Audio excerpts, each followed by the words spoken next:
Halo, selamat sore, Sir. Di sini kami akan tanya jawab mengenai materi rekayasa perangkat lunak. Saya Sri, kelas TID 23, NIM 2344059.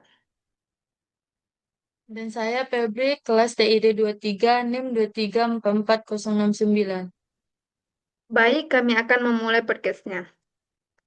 Febri, langsung saja ya pertanyaan pertama. Apa sih sebenarnya software development tools itu? Jadi, support development tools itu adalah alat bantu yang digunakan oleh programmer dan pengembangan perangkat lunak untuk menulis, mengkaji, memelihara, dan mendokumentasikan software. Terus ini membantu proses pengembangan biar lebih cepat, efisien, dan minim error. Beberapa contoh tools yang digunakan. Yang pertama ada text editor atau ID, seperti Visual Studio Code atau IntelliJ dan Eclipse. Yang kedua ada compiler seperti GCC untuk bahasa C++.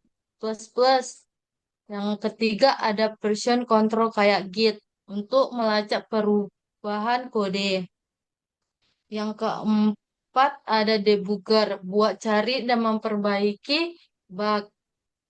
Yang kelima ada build tools seperti Maven atau Gradle.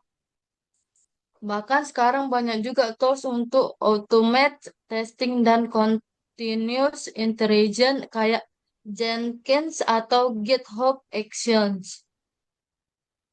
Wah, menarik banget. Jadi memang banyak banget jenis tools yang sekarang bantu development ya. Tapi itu kan sekarang. Nah, kalau kita balik ke masa lalu, pertanyaan kedua nih. Gimana sih cara orang bikin software di tahun 1980-an dan awal 1990-an? Apa pandangan umum waktu itu? Wah, ini topik seru. Jadi di era 1980-an sampai awal 1990-an, pandangan umum tentang pengembangan software itu sangat terstruktur. Waktu itu metode yang domain disebut waterfall model. Waterfall itu prosesnya linear. Kamu mulai dari satu requirements atau kebutuhan. Yang kedua ada desain. Yang ketiga ada implementation atau coding. Yang keempat ada testing. Dan yang terakhir ada maintenance. Setiap setiap tahap harus selesai 100% sebelum pindah ke tahap berikutnya. Kenapa? Karena waktu itu software dianggap kayak produk fisik.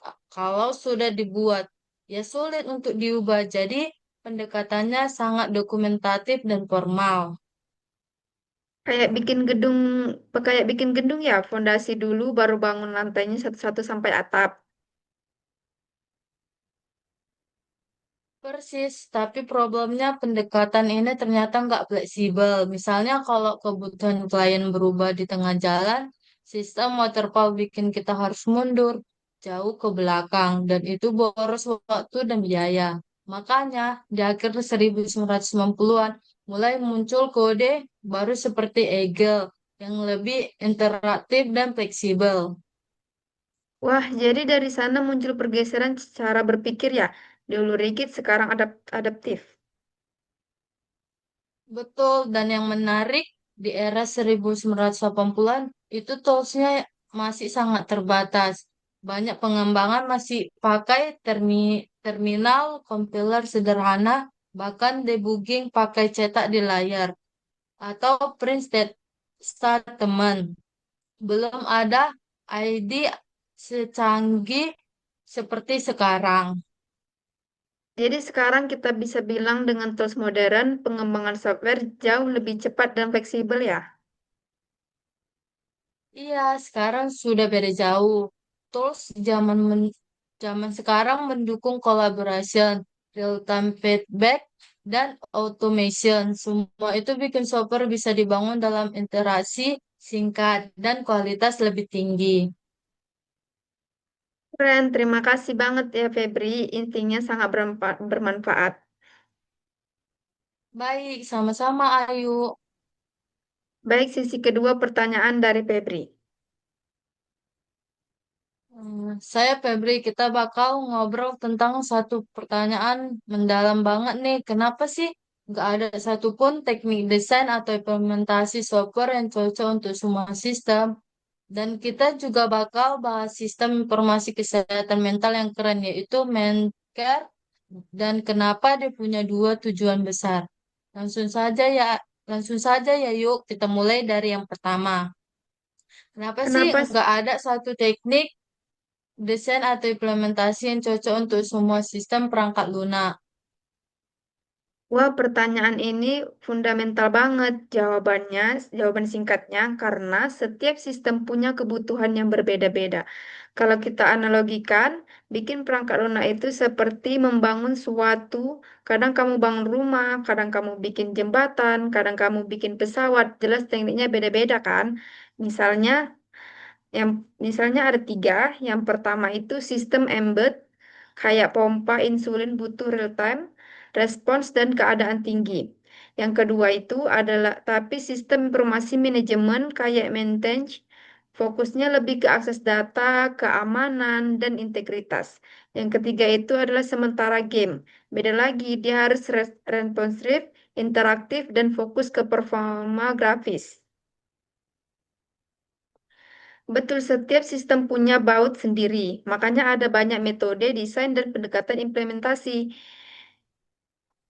Ada empat. Yang pertama itu ada yang pakai object oriented, cocok buat sistem besar dan kompleks. Yang kedua itu ada yang pakai functional programming, lebih efisien untuk proses paralel. Yang ketiga itu sistem real time, bisa pakai event driven science atau state machines. Yang keempat, nggak ada satu teknik yang ajaib dan bisa langsung cocok buat semua kasus. Justru insinyur perangkat lunak dituntut buat bisa milih teknik yang paling tepat untuk konteks sistem yang mereka bangun. Wah, jadi bukan cuma soal bisa ngoding, tapi juga soal paham konteks dan kebutuhan sistem ya. Ya, benar banget. Salah satu keterampilan penting di software engineering itu ya analisis kebutuhan kamu harus tahu. Yang pertama itu siapa penggunanya, yang kedua itu kebutuhan performa banyak kayak gimana, yang ketiga itu apakah sistem harus tahan crash, yang keempat itu harus online 24/7 atau boleh offline, dan dari sana baru bisa pilih teknik desain yang tepat. Oke, menarik banget. Nah, kita lanjut ya ke bagian kedua yang juga penting. Apa sih tujuan ganda dari sistem Mencare dan gimana dua fungsi ini saling melengkapi? Oke, Assessment Care itu sistem informasi khusus buat layanan kesehatan mental dan dia punya dua tujuan utama. Yang pertama, mendukung perawatan pasien secara efektif. Ini fokusnya ke tim medis, jadi dokter, perawat, dan psikiater bisa akses data pasien, lihat riwayat perawatan, dan ngasih perawatan yang sesuai. Misalnya, kalau pasien pernah menunjukkan gejala bunuh diri, sistem bisa kasih peringatan dini ke dokter. Yang kedua, memberikan informasi manajerial untuk evaluasi layanan. Ini buat manajer atau pimpinan layanan kesehatan. Mereka bisa lihat data statistik, berapa pasien aktif, berapa yang keluar dari perawatan, obat apa yang paling banyak dipakai, berapa biayanya, dan lain-lain. Jadi satu sistem tapi punya dua pengguna utama ya, tim medis dan manajemen. Betul, dan menariknya, dua fungsi ini tuh saling melengkapi. Coba bayangin, tim medis butuh sistem yang akurat dan cepat untuk perawatan pasien. Tapi kalau manajemen nggak punya data statistik yang cukup, mereka nggak bisa alokasikan anggaran, obat, atau tenaga medis yang tepat. Dan yang kedua, sebaliknya, kalau manajemen punya data bagus, tapi sistemnya susah diakses atau datanya nggak real time, tim medis bakal kerepotan. Jadi, sistem care itu kayak jembatan antara dua dunia. Yang pertama dunia operasional medis, yang kedua itu dunia pengambilan keputusan strategis. Wah, keren banget ya. Sistem informasi itu ternyata bukan cuma soal nyimpen data, tapi juga membantu keputusan penting, baik di level pasien maupun institusi. Iya, dan ini penting banget, terutama buat layanan kesehatan mental yang sensitif. Data pasien harus akurat, aman, dan bisa diakses tepat waktu. tapi juga harus bisa memberikan gambaran besar untuk perencanaan ke depannya. Oke deh, itu tadi obrolan kita bareng Ayu tentang kenapa nggak ada teknik tunggal buat sistem perangkat lunak dan dua peran penting main care yang saling mengisi satu sama lain. Terima kasih banyak Ayu sudah menjawab pertanyaan dari saya.